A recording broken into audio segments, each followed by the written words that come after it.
Bonjour, aujourd'hui on va parler de mes lectures manga du mois de janvier. Elles sont assez peu diversifiées. En vérité, il y a 5 séries différentes seulement. Malgré tout, c'est un mois où j'ai très peu lu, donc c'est un petit peu normal. Je me suis surtout concentré sur du comics ce mois-là. Je vous invite à voir ma vidéo comics sur ma chaîne comics si vous voulez voir du comics. Voilà, 31 titres quand même. Sachant que le comics c'est beaucoup plus long à lire que du manga en moyenne. Genre vraiment beaucoup plus long. Généralement plus verbeux, etc. Là vraiment on est sur en plus des titres avec des fois des pages qui sont assez peu fournies en texte. Et on va commencer avec le Jujutsu Kaisen 22, qui est certainement ma moins bonne lecture du mois. Qui est bien, moi j'aime bien, vraiment j'aime bien le style de dessin, je trouve qu'il y a un petit côté très dynamique, un petit peu sale et tout que j'aime bien. On n'est pas dans quelque chose d'exceptionnel, mais je trouve que vraiment c'est bien. Malgré tout, c'est pas non plus exceptionnel. On va pas se mentir, le Jujutsu Kaisen c'est vraiment la petite lecture, un peu comme Demon Slayer à l'époque, la petite lecture sympathique sans plus. Y a pas de gros intérêt, y a pas un moment où je me dis waouh là c'est trop classe et tout ce qui se passe. Malgré tout, j'adore le dessin. C'est, je sais qu'il fait pas du tout l'unanimité, hein, même il est moche, hein, objectivement, mais je trouve que la manière dont c'est agencé, le découpage, le, la manière dont sont séquencées les actions et tout, pour moi, il y a quelque chose qui est vraiment intéressant et qui me plaît. Donc bah ouais, non, j'ai dans les postures et tout. Donc moi j'aime toujours autant Jujutsu Kaisen. Malgré tout, c'est pas la lecture que je recommanderais en premier et c'est pas non plus le coup de cœur absolu, loin de là. Ensuite, le Frieren. Donc là on était sur les trucs moyens. On passe aux trucs qui sont moyens plus, on va dire. Si je devais noter, ça serait un petit 12, 13, voilà pour moi.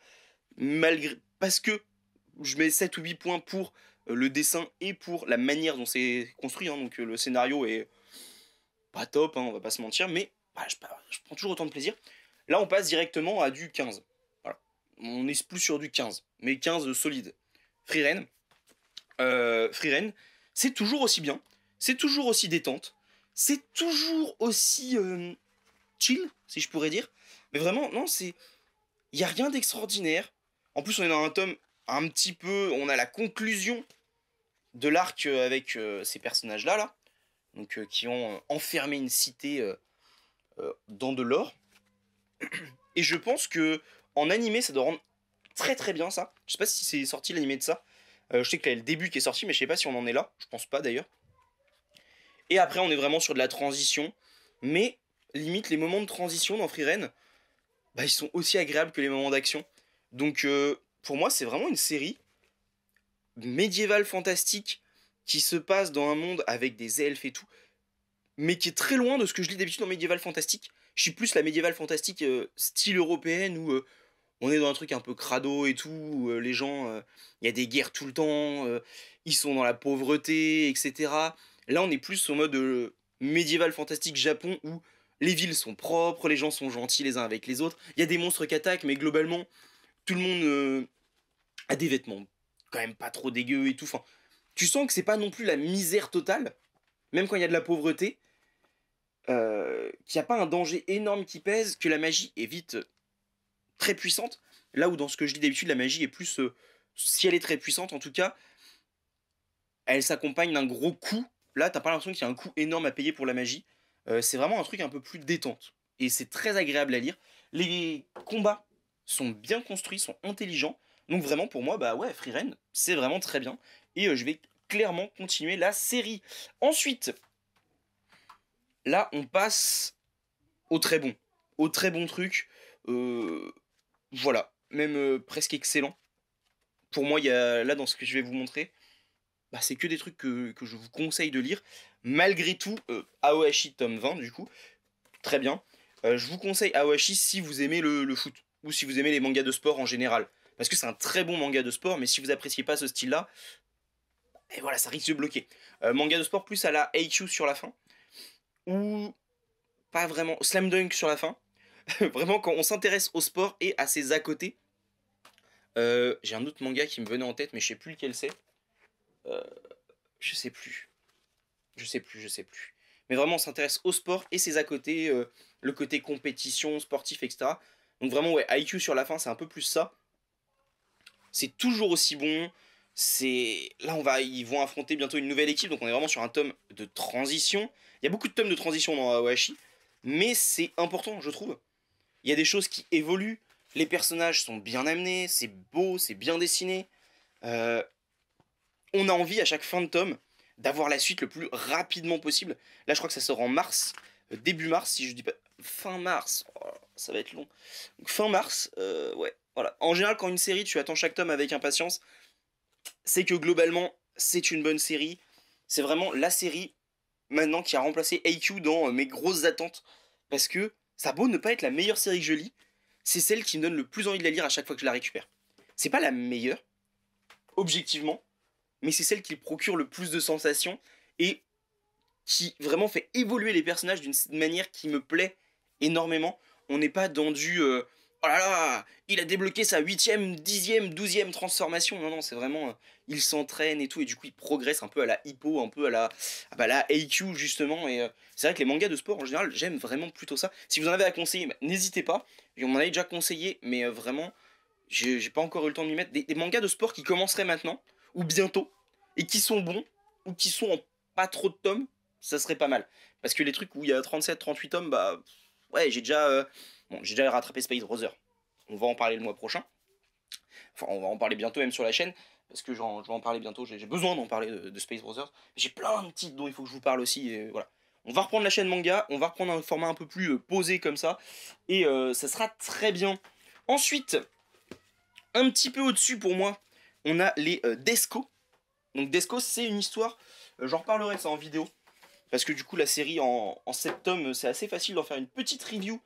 Euh, Même si je sais que les reviews comme ça, c'est pas ce qui vous attire le plus, bah j'en ferai quand même une. Parce que Desco, pour moi, c'est vraiment trop bien. C'est du Atsushi Kaneko. Ça se voit directement dans le style. J'ai essayé de montrer une page qui spoile pas trop. C'est compliqué. Pourquoi j'ai pris le tome 5 en même temps, moi? Peut-être prendre un autre tome, hein. Pas le tome... Bon, si, le tome 1. Le tome 1. Qui est assez iconique, hein, quand même, avec sa couverture très très belle. Et en fait, c'est à chaque fois des histoires qui sont assez courtes. Je veux dire, il n'y a pas d'histoire non plus très très longue. Je crois que le maximum, ça va être 2-3 tomes, maximum l'arc. Donc sur 7 tomes, vous me direz, c'est déjà pas mal. Mais on a vraiment un style très particulier où des tueurs à gages sont engagés pour aller tuer des gens malfaisants, que une organisation dont on ne connaît pas vraiment, qu'on ne connaîtra pas d'ailleurs, l'identité ou les motivations vont envoyer tuer. Il va y avoir au départ un mafieux, donc ils vont devoir s'introduire. Les Reapers, entre eux, donc les tueurs à gages, vont essayer de se mettre des bâtons dans les roues. Ils ont toujours des styles un petit peu particuliers. On va apprendre que notre héroïne, eh ben, en fait, ne parle quasiment pas.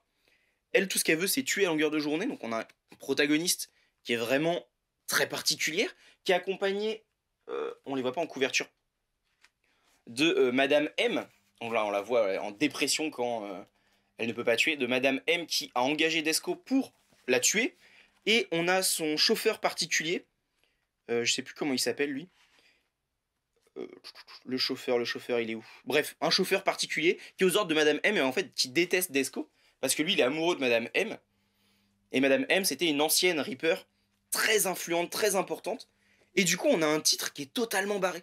Vraiment, ça part dans tous les sens. Et le final, il est juste exceptionnel. Vraiment, je m'attendais pas à ça. Et juste le final, tu fais ah, trop bien! C'est comme ça qu'il fallait que ça se termine.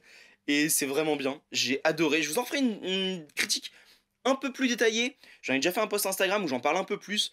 Mais vraiment, Desco, c'est vraiment très bien. C'est déjanté et tout. Par contre, vous attendez pas à une histoire qui va vraiment se suivre sur tout le long. On a un fil rouge conducteur et à chaque fois, on a des petites situations à régler. Et on va voir comment elle va tuer les gens, à quel point elle va prendre plaisir. Elle est complètement frappadingue dans sa manière de tuer. C'est juste un bon petit titre défouloir. Atsushi Kaneko au dessin, le noir et blanc, c'est exceptionnel. Et là, du coup, la dernière œuvre, celle qui, je trouve, est meilleure que Desco, et qui, pour moi, pour l'instant, si on accepte le format, est sur un petit un petit 19 quoi. Hein. Oh ouais, on va pas se mentir, c'est Desco, Evol, pardon. C'est que j'ai vu le titre Desco derrière. C'est Evol. Evol, c'est vraiment super bien. J'en ferai une critique un peu plus détaillée, mais c'est vraiment trop bien. Atsushi Kaneko, de son jeu, voulais faire sa bibliographie. Dommage, Wet Moon et Soil, je crois que c'est Soil, ouais, sont plus trop disponibles, en tout cas pas tous les tomes. C'est un peu dommage. J'espère que ça va être réédité. Mais du coup, oui, j'ai lu une autre œuvre de Desco. Search and Destroy, mais c'était en décembre. J'en reparlerai plus tard. Donc là, on a nos 3 héros, nos 3 protagonistes, qui sont des gens qui ont tenté de mettre fin à leur jour, et qui se sont retrouvés dans un hôpital psychiatrique dans lequel ils sont aperçus qu'ils avaient des pouvoirs. Or, les pouvoirs dans ce monde-là, il y a des super-héros, mais c'est des pouvoirs héréditaires. Et du coup, eux qui ont tant subi, pour différentes raisons, je l'expliquerai plus dans ma vidéo, vont décider de détruire le monde. Avec leurs pouvoirs, ils vont vraiment essayer de détruire le monde. Et ce qui au départ était vraiment quelque chose où ils étaient plus dans une petite rébellion, petit à petit ça va s'installer comme quelque chose de plus en plus puissant, qui va prendre de plus en plus d'importance, et ils vont créer un mouvement et tout. Fin. Et on va voir dans la suite que les héros de la ville ne sont pas les seuls héros du monde. Et là, on est au tome 4, et ça y est quoi, ça part. On est vraiment dans quelque chose qui va monter en puissance. Et je suis impatient de voir où va nous emmener Atsushi Kaneko. Vraiment, je suis très impatient de voir où il va nous emmener. La série devrait se terminer en 10-11 tomes, je crois qu'il avait dit. Par contre, c'est vrai que carton rouge pour l'édition. 20 € pour ça. Le papier est pas spécialement épais. Hein, on voit un peu au travers. Enfin, ouais, voilà, quand je regarde ma page là, par exemple, bah, je vois les cases derrière. Enfin, là, la jaquette, bon, bah, c'est une jaquette, quoi, mais quitte à faire du cartonné, tu pouvais te passer de la jaquette, je trouve. Parce que, bah, faut l'enlever et tout. Enfin, ça s'abîme plus facilement. Le format est pas non plus très grand. C'est un peu agrandi, mais bah, pour 20 €, voilà. Pour le même nombre de pages, je sais pas combien de pages ça fait, ça. J'ai pas regardé exactement. C'est pas non plus énorme, hein, le nombre de pages. Ça doit être marqué, non? Quelque part. On doit être sur du 200 et quelques pages. On va pas jusqu'au 300, je pense. Non, c'est pas marqué. Mais ouais, c'est cher payé, quoi, 20 €. Allez, on va juste comparer. Hein. Voilà, ça c'est marqué dessus, il me semble. 22,90 €. Voilà, c'est de la couleur. D'eau toilée. 22,90 €, 20 €. Arrêtez de vous faire prendre pour des pigeons, les lecteurs de manga. Bon, je dis ça, j'ai acheté les 4, hein, mais vraiment, c'est abusé, quoi. Heureusement que c'est bon. Je veux dire, la série, elle sera un tout petit peu moins bonne. Je pense qu'elle se prendra un sacré four. Et c'est dommage, en fait, de ne pas pouvoir mettre ça entre les mains de tout le monde. Franchement, pour l'objet, ça vaut pas plus de 15 €. Pour l'objet, ça, c'est 15 € maximum. Je suis désolé. Si ça vaut 22,90 €, ok, c'est le meilleur rapport qualité-prix que j'ai pu trouver. Mais, allez, même ça, Deluxe Edition, 50 €. Tout entoilé, dorure, papier hyper épais, couleur, enfin, avec plus de pages. Et ouais, ça vaut un peu plus du double de prix, mais l'édition, elle est carrément plus élevée, quoi. Enfin, en manga, je trouve que les éditions de luxe sont vite très chères, voire trop chères, et que si, effectivement, le prix de base à 7 € de ça est très bon, c'est très bien. Dès qu'on passe un petit peu à du format agrandi, machin, ah, ils se font plaisir, hein. Je sais pas les marges de combien elles sont, mais clairement, ouais, arrêtez. Donc, bah, que des bonnes séries, là. Bon, Jujutsu Kaisen un peu moins, hein, on va pas se mentir. Mais le reste, pour moi, c'est très bon. Lisez des mangas, lisez tout, mais surtout faites attention à combien vous payez vos trucs, parce que ça, c'est vrai que 20 €, ça fait mal, quoi. Peut-être, si vous n'êtes pas sûr de l'acheter, attendez de voir les prochains tomes, ce que ça donne. Attendez que la série soit presque terminée, qu'il reste 1 ou 2 tomes, et que si tout le monde vous dit « Ouais, c'est trop bien, allez-y », oui, bah là, commencez à les prendre, histoire d'éviter les ruptures et tout, mais...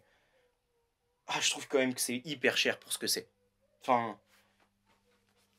La différence de... Là, il y a une différence de 12 €. C'est énorme. C'est vraiment énorme. On n'est pas à 3 fois le prix, mais on est à plus que 2 fois le prix. Et même si c'est du cartonné, du coup, nous, en comics, on a des gens qui nous parlent un petit peu des éditeurs et nous disent que faire un format souple ou un format cartonné, la différence de prix sur le volume n'est pas si impactante que ça. C'est les éditeurs qui nous le disent. Hein, c'est que les effets de fabrication, etc., c'est pas tant que ça. Et je pense que si le volume il est aussi cher, c'est qu'ils ont raqué pour avoir les droits. Enfin, je vois pas d'autre solution, parce que le format, pas si exceptionnel. Hein. Vraiment. Voilà. Petit coup de gueule, si on peut dire. Non, mais j'aime pas ce truc-là, mais juste petite mise en garde, ça vaut cher pour l'objet que c'est. Heureusement, la série est bonne à l'intérieur, donc du coup, moi je craque. Mais clairement, c'est dommage parce qu'il y en a qui n'ont pas forcément les moyens et qui vont se passer d'une très bonne œuvre qui pourrait en plus. Enfin, ça, c'est une œuvre qui peut plus toucher les adolescents, les jeunes adultes, qui eux, n'ont pas forcément les moyens économiques de mettre 80 balles dans 4 tomes, quoi. C'est 80 balles les 4 tomes. Alors on a un peu plus de pages que 4 tomes, même si je pense qu'il y a certains trucs qui font à peu près la même chose, mais malgré tout, c'est hyper cher. C'est hyper cher. Donc c'est pas une série que je peux recommander à tout le monde, alors que je voudrais la recommander à tout le monde, mais niveau financier, c'est juste pas possible. Voilà. Donc ouais, baissez vos prix, mettez ça à disposition des gens à qui ça s'adresse, parce que là c'est une œuvre qui est importante pour des gens qui se cherchent, je trouve, et qui ont besoin d'un modèle ou qui ont besoin d'exprimer un ras-le-bol, qui ont besoin d'avoir une libération. Et c'est juste dommage de ne pas pouvoir le mettre entre les mains de tout le monde. Voilà.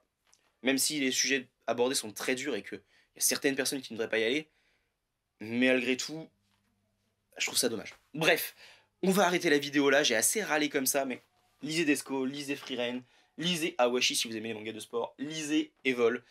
Et on se retrouve le mois prochain, il y aura plus de lectures, même si pour l'instant, au niveau diversité, c'est pareil, on n'est pas sur de la grosse diversité, on est encore sur mes séries que je suis actuellement, et beaucoup de Space Brothers, mais dans ma palle, j'ai 2-3 titres qu'il faut que je lise, notamment du Arion, notamment du Blue Hole.